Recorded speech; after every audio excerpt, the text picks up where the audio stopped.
আগামী অর্থবছরের বাজেটে রাজস্ব আদায়ে বড় ধরনের সংস্কারের পথে হাঁটছে সরকার। প্রথমবারের মতো করের জালে বন্দী হতে যাচ্ছে মোটরসাইকেল ও পরিবেশ বান্ধব ব্যাটারি চালিত অটোরিকশা। রাজস্ব বৃদ্ধিতে উচ্চবিত্তদের ওপর যেমন নজরদারি বাড়ছে, তেমনি মধ্যবিত্তের জন্য রয়েছে কিছু স্বস্তির খবর। কেমন হতে যাচ্ছে আগামী অর্থবছরের বাজেট পরিকল্পনা, এ নিয়ে বিস্তারিত জানাচ্ছেন ত্রিবেণী তনু।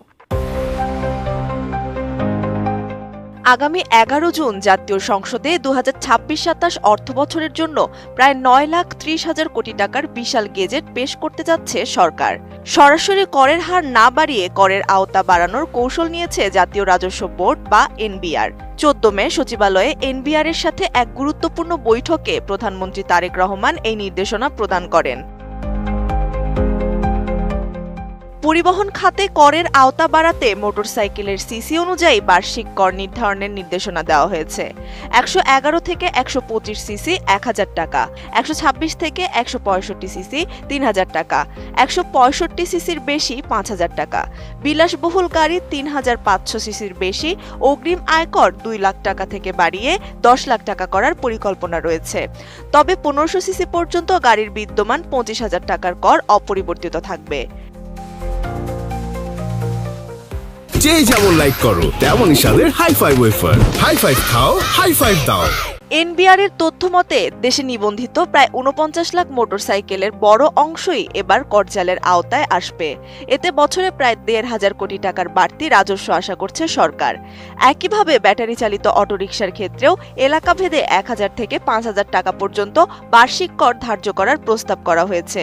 তবে মোটরসাইকেল শিল্প সংশ্লিষ্টরা বলছেন, বাড়তি করের এই চাপ রাইড শেয়ারিং ও ডেলিভারি সেবায় নিয়োজিত সাধারণ মানুষের জীবনযাত্রায় নেতিবাচক প্রভাব ফেলতে পারে।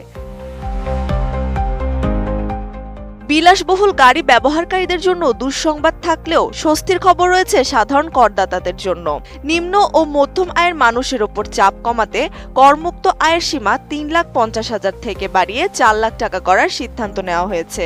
এছাড়া ব্যাংক আমানতের ওপর আবগারি শুল্ক ছাড়ের সীমা 5 লাখ টাকা করার সবুজ সংকেত দিয়েছেন প্রধানমন্ত্রী।